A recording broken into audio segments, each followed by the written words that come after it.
Olá, seja muito bem-vindo ao Preveste UEA. Eu sou o professor Elias e hoje nós vamos conversar sobre história, uma das disciplinas mais fascinantes para a gente estudar. Seja muito bem-vindo, eu sou o professor Elias, sou do sexo masculino, tenho 42 anos, sou um homem pardo, cabelos pretos, estatura mediana, estou trajando uma calça jeans preta, uma camisa preta com o emblema do Preveste UEA. O ambiente da aula é um estúdio de televisão e eu vou usar uma tela interativa para anotações. Gente, quando a gente fala em Egito Antigo, a gente tem algumas fases que aparecem nos livros. Geralmente aparece Antigo Império, Médio Império e Novo Império. Aqui a gente vai usar fases um pouco mais detalhadas para a gente poder cobrir um pouco melhor essa parte da história política do Egito, tá bom? Então vamos lá, me acompanha. Olha só, primeiro período. A gente vai falar de primeiro período, um período que a gente chama de pré-dinástico. O que acontece de mais importante nesse período? Esse período é o período em que começa o processo de povoamento daquela região do Egito Antigo, a galera começa a chegar ali por volta do Rio Nilo e eles começam a formar comunidades. Essas comunidades são chamadas de nomos e os caras que lideram essas comunidades são chamados de nomarcas. Então começa assim, comunidades, os nomarcas liderando e tal. Com o passar do tempo, esses nomos foram se unificando e geraram duas confederações. E aí o que aconteceu? Aconteceu isso aqui, formação dos nomos, nomarcas liderando, duas confederações se formaram e essas confederações acabaram originando dois reinos, o reino do Alto Egito e o reino do Baixo Egito. Então isso tudo acontecendo no pré-dinástico. Aqui o reino do Baixo Egito, aqui o reino do Alto Egito. Beleza? Show de bola? O próximo período é o período dinástico inicial. O que acontece nesse período dinástico inicial? Nós tínhamos dois reinos, o Alto Egito e o Baixo Egito, e o que aconteceu com esses dois reinos? Olha só, olha na tela, olha só. O Alto Egito conquistou o Baixo Egito, e com isso houve a unificação desses dois reinos. A partir daí, quem passou a liderar? Um cara só. Quem é esse cara? O faraó. O próprio faraó, a palavra significa senhor da grande casa. E é a partir desse momento que a gente vai ter uma monarquia teocrática sendo construída. O que é isso, professor? É uma monarquia onde o poder religioso está relacionado ao poder político. Há uma relação aí entre um e outro, porque o faraó ele é considerado um deus, ele é considerado um representante de Deus, então esse poder político está misturado com o poder religioso. Show de bola? No momento que esses dois reinos se unificaram, eu tenho agora o faraó governando. Esse faraó é o senhor da grande casa. E é por isso que ele usa uma coroa dupla. Dá uma olhada aí, ó. Dá uma olhada na coroa dupla do faraó. Olha só como é que ele se apresenta. Olha só, vai vendo aí, ó. É assim que o faraó se apresenta. Uma coroa dupla. Show de bola? Opa, tem pergunta agora? Tem pergunta? A Manu quer fazer uma pergunta pra gente. Pergunta aí, Manu, o que você quer falar? Professor Elias, por que o faraó usava uma coroa dupla? Excelente pergunta, Manu. O faraó usava uma coroa dupla justamente para mostrar que ele é o senhor da grande casa, ele é o senhor do Alto e do Baixo Egito. É isso aí mesmo, tá? Uma coroa branca e uma coroa vermelha. Uma representando o Alto Egito e outra representando o Baixo Egito. Show de bola? Beleza? Muito bem, depois disso, o que acontece? Depois disso, a gente vai ter essa monarquia sendo construída, os símbolos dessa monarquia sendo construídos, e aí nós vamos ter um período que a gente chama de Antigo Império. No Antigo Império, eles expandiram as fronteiras deles, eles consolidaram o sistema administrativo deles, o faraó cada vez mais concentrou poderes, centralizou o poder, eles defenderam o território deles de invasões estrangeiras, e foi nesse período que eles construíram as três grandes pirâmides que são super famosas. E quando a gente fala de Egito, a gente já pensa logo nessas pirâmides, que são quais? Fala pra mim, você aí, vai, 1, 2, 3. Isso mesmo, Kelpis, Khafre e Miquerinos são desse período do Antigo Império. Show de bola? Agora nós vamos ver as características do próximo período, que é o Médio Império. Vem comigo, olha só. No Médio Império, eles fortaleceram o poder do faraó. O culto ao deus Amon foi oficializado em todo o Egito. Eles tiveram estabilidade política, eles tiveram prosperidade. Mas chegou uma hora em que eles também sofreram invasões de povos semitas por volta de 1700 a.C. E eles também foram invadidos pelos Hyksos. Os Hyksos dominaram o Baixo Egito. E aí, meus amigos, quando os Hyksos dominaram o Baixo Egito, aconteceu uma coisa diferente ali no Egito, nessa parte de estrutura política. Até então você tinha um poder concentrado na figura do faraó, só que com essa invasão dos Hyksos, houve uma descentralização. E nessa descentralização, como é que ficou? Olha pra mim, ficou assim, ó.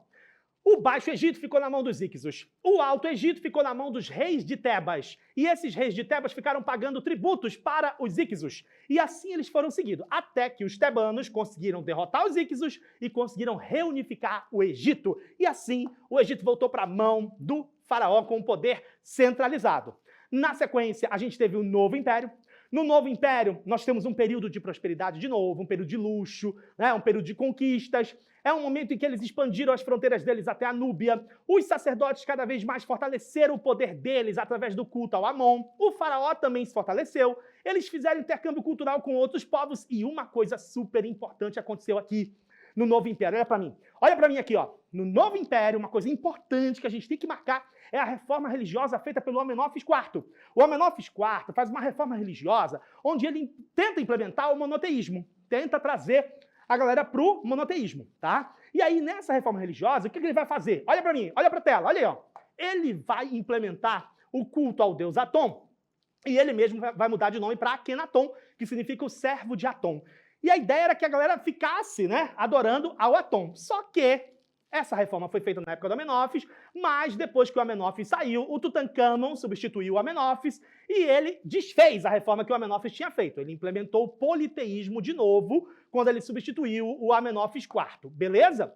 Gente, no próximo período, que é o Tardio, eles passam por várias invasões. Todo mundo queria o Egito, meus amigos, e eles foram invadidos por vários povos. Dá uma olhadinha aqui, olha só. Eles foram invadidos pelos assírios, pelos persas, pelos macedônios, e aí quando chega na época dos macedônios, o que acontece? A gente tem aquela fase do grande império de Alexandre o Grande, né? E aí quando Xandão morre, o império do Alexandre o Grande foi dividido entre os seus generais, e o general que herdou o Egito foi o Ptolomeu.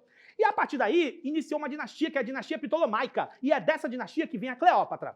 Quando chega na fase da Cleópatra, o Egito governado pela Cleópatra, ela vai se aliar ao Marco Antônio numa guerra contra o Otávio, que é um outro líder romano. E nessa briga entre Marco Antônio e Cleópatra, aliados contra o Otávio, eles acabam perdendo, e o Egito acaba indo para o domínio romano. Show de bola? Então, na parte política, é isso que a gente tem que marcar. Agora vamos ver algumas características da sociedade egípcia. Olha na tela, vem cá, vem comigo. Olha só.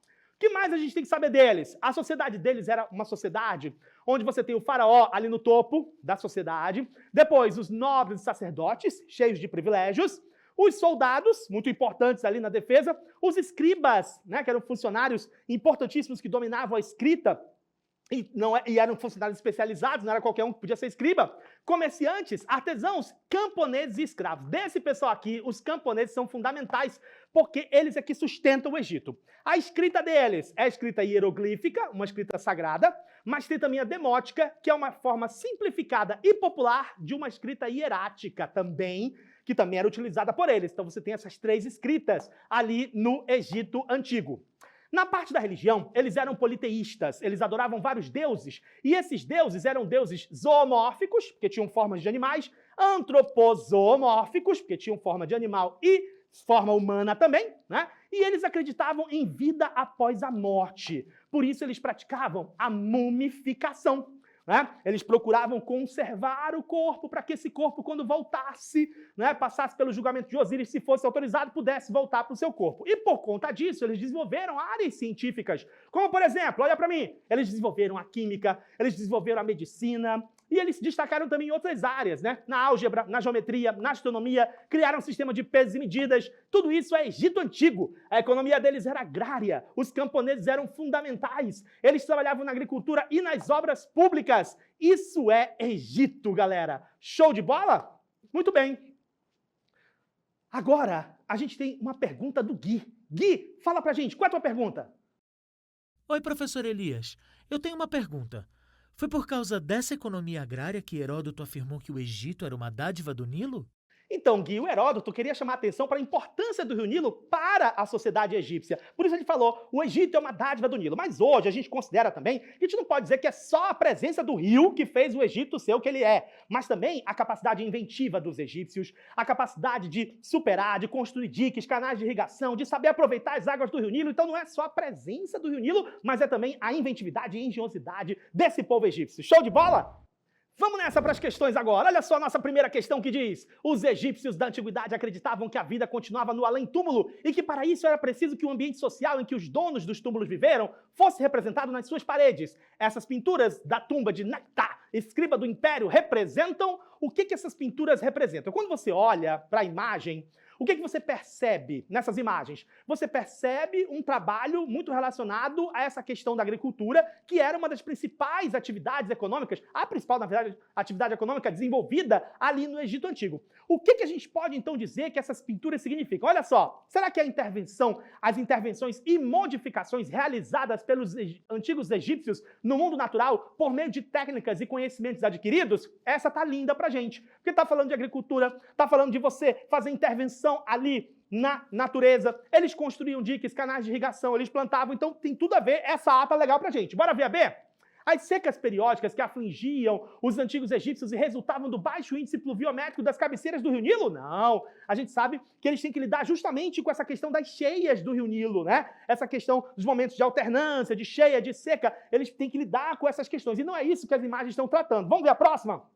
A próxima, letra C, diz o seguinte: a letra C fala dos conflitos sociais presentes na antiga sociedade egípcia que opunham a nobreza aos altos funcionários públicos. Você vê que na imagem você não está vendo nobreza, alto funcionário público, você está vendo o camponês ali trabalhando nas atividades agrícolas. Então, tá fora. Letra D, o poder teocrático dos faraós, que eram considerados filhos do Deus Sol e devido a isso justos e infalíveis. Você também não está vendo o faraó aí nessas imagens, você não está vendo a representação do faraó, então tá fora também do que a gente está querendo. E a letra E, a falta de habilidade dos antigos pintores egípcios, incapazes de retratar a vida cotidiana da população. Que isso? Que isso? Quer dizer que os pintores egípcios não conseguiam retratar o seu cotidiano? De jeito nenhum. Então, qual é a nossa letra? Letra A é a nossa resposta. Show de bola? Vamos nessa para a nossa próxima questão, então, que diz o seguinte: quando se fala de civilização, de cultura, as pessoas quase sempre citam a Grécia ou Roma, ou mesmo o Egito, mas as pessoas se esquecem ou não sabem que o Egito fica no continente africano. Os egípcios marcaram sua ascendência civilizatória sobre os povos e civilizações que beiraram o mar Mediterrâneo, assírios, cretenses, hititas, persas, helênicos, entre outros. Contudo, os europeus, para justificar a pseudo-superioridade dos brancos sobre os negros africanos e sua missão civilizatória, criaram um mecanismo eficaz, inventando uma categoria conceitual: culturas mediterrâneas. Ao constatar a existência da categoria culturas mediterrâneas, o excerto sugere o quê? Ao invés de eu fixar que o Egito fica na África e reforçar essa presença da África, eu falo de culturas mediterrâneas. Isso sugere o quê? Que os africanos foram reverenciados? De jeito nenhum. Os africanos estão sofrendo preconceito, porque não estão sendo evidenciados. O Egito foi apartado da África, acentuando estereótipos sobre o continente? É isso que o próprio texto está dizendo. O enunciado diz que as pessoas esquecem que o Egito fica na África. As pessoas falam do Egito, até celebram o Egito, mas esquecem que o Egito fica na África e não celebram essa presença do Egito na África. É exatamente o que o texto está dizendo. Então a B está bonita pra gente. A C fala que o conhecimento sobre a África é escasso. Conhecimento escasso? De jeito nenhum.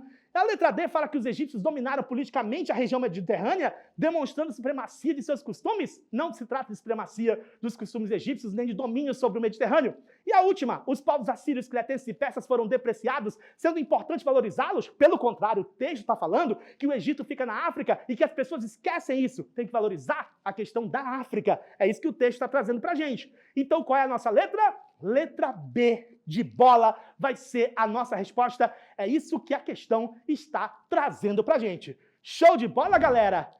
Então é isso, minha gente. Essa é a nossa aula sobre Egito Antigo, trazendo algumas considerações importantes para a gente prestar atenção nas questões de vestibular. Show de bola? Na aula de hoje a gente viu as características gerais do Egito Antigo, respondemos algumas questões e esse assunto é um assunto importante para o vestibular da UEA. Por isso, continua com a gente, siga a gente, siga o Preveste UEA em todas as nossas redes sociais. Continue sendo muito bem-vindo e até o nosso próximo encontro. Até a próxima. Tchau, tchau!